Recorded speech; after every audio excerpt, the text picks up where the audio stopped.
తెలంగాణ భవన్లో మాజీ మంత్రి హరీష్ రావు మీడియాతో మాట్లాడుతున్నారు. లైవ్ లో చూద్దాం. సగం మంది కూడా అయిపోతుంది. రుణమాఫీ అందిందా లేదా? 42,000 కోట్లు రుణమాఫీ ఇస్తామని చెప్పి కాంగ్రెస్ పార్టీ అసెంబ్లీలో బడ్జెట్ ప్రసంగంలో చెప్పి ఎన్నికల సమయంలో హామీ ఇచ్చినవు. మరి అసెంబ్లీలో బడ్జెట్లో చెప్పిన రుణమాఫీ 42,000 కోట్లు అయిందా లేదా అని రివ్యూ చేయడానికి నీకు సమయం దొరకలేదా రేవంత్ రెడ్డి గారు? కేసీఆర్ గారు రైతు బీమాను దేశములోనే ప్రపంచంలో ఎవరు చేయని పని రైతు బీమాని తెచ్చి రైతులకు భరోసాని ఇచ్చిండు, ధైర్యాన్ని ఇచ్చిండు. ఇవాళ మీరు ఇంతవరకు ఫిబ్రవరిలో కట్టాల్సిన రైతు బీమా పైసలు మే నెల వచ్చినా రైతు బీమా పైసలు కట్టలే. ఇవాళ మార్చ్, ఏప్రిల్, మేలో చనిపోయిన రైతులకు రైతు బీమా డబ్బులు రావడం లేదు. దీన్ని రివ్యూ చేయడానికి రేవంత్ రెడ్డి గారు మీకు సమయం లేదా అని నేను అడుగుతా ఉన్నా. ఈ వడ్లు కొంటలేరు, వడ్ల కుప్పల మీద రైతులు పిట్టల్లాగా రాలిపోతుంటే దీని మీద రివ్యూ చేయడానికి మీకు సమయం లేదా అని నేను అడుగుతా ఉన్నా. 4,000 కోట్లు వడ్లు కొన్న రైతులకు డబ్బులు రావడం లేదు.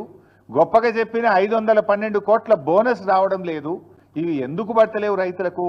48 గంటల్లో కేసీఆర్ ఇచ్చినప్పుడు మీరు ఎందుకు ఇయ్యలేకపోతుండ్రో రివ్యూ చేసుకోవడానికి మీకు సమయం లేదా రేవంత్ రెడ్డి గారు? అందాల పోటీల మీద ఉన్న శ్రద్ధ రైతుల మీద మీకు ఎందుకు లేదు అని నేను సూటిగా ప్రశ్నిస్తా ఉన్నా. ఇలా అనేక చోట్ల నేనేమి రాజకీయంగా చెప్తున్నటువంటి విషయం అంతకంటే కాదు. ఇవాళ ఉదయం నుంచి ఇవాళ జూపల్లి గారి నియోజకవర్గం కొల్లాపూర్లో తడిసిన ధాన్యాన్ని కొనాలని రైతులు రోడ్డెక్కినారు. వాళ్ళని పట్టించుకునే నాతులు లేదు.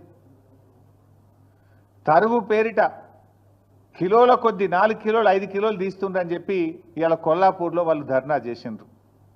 నాగర్ కర్నూలు జిల్లా పెంటపల్లి మండలం జటప్రోలులో ఇలా తడిసిన ధాన్యాన్ని కొనండి, మొలకలెత్తుతున్నాయి అని చెప్పి రోడ్డెక్కి రైతులు ధర్నా చేసిండ్రు. జగిత్యాలలో తూకంలో 4 కిలోలు 5 కిలోలు ఎక్కువ పెడుతున్నారు, మాకు బస్తా మీద 5 కిలోలు తీస్తే క్వింటాల్ మీద 10 కిలోలు పోతుంది అని చెప్పి జగిత్యాలలో రైతులు ఇవాళ రోడ్డెక్కి ధర్నా చేసిండ్రు. అదేవిధంగా సిరిసిల్ల జిల్లాలో తంగలపల్లి మండలం జిల్లెల గ్రామంలో వడ్లు కొనుగోలు చేయడం లేదని సిరిసిల్ల సిద్దిపేట హైవే మీద రాస్తా రోకో చేసిండ్రు. అదేవిధంగా సన్నవడ్లు కొంటలేరు, 2 నెలల నుంచి సన్నవడ్లు అమ్ముకోవడానికి కళ్ళంలో వడ్లు పోసి ఎదురు చూస్తున్నామని చెప్పి రాస్తా రోకో చేసినారు. వనపర్తి జిల్లాలో రాత్రి భారీ వర్షం పడి సంచులన్నీ తడిచిపోయినాయి, మక్కలు తడిచిపోయినాయి, కొంటలేరు అని చెప్పి మరి వనపర్తి మార్కెట్ యార్డ్ బయట రైతులు ఇవాళ ఆందోళనకు దిగినటువంటి పరిస్థితి.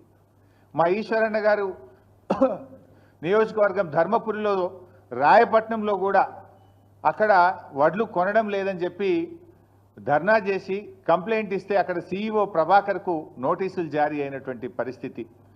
అదేవిధంగా ఖానాపూర్, ఆదిలాబాద్ జిల్లా ఖానాపూర్ మండలం ఏర్వచింతల గ్రామంలో 4 కిలోలు 5 కిలోలు ఎక్కువ జోకుతున్నారు, రైతులకు తరుగు పేరు మీద తాలు పేరు మీద తీస్తున్నారని చెప్పి పిఏసిఎస్ నిర్వాహకులను రూమ్లో వేసి తాళాలు వేసింది. ఇవాళ అంటే రాష్ట్రంలో ఈ జిల్లా ఆ జిల్లా కాదు, రాష్ట్రం అంతా కూడా ఈ సమస్య ఉంటే ప్రభుత్వం ఎందుకు మొద్దు నిద్రపోతా ఉంది?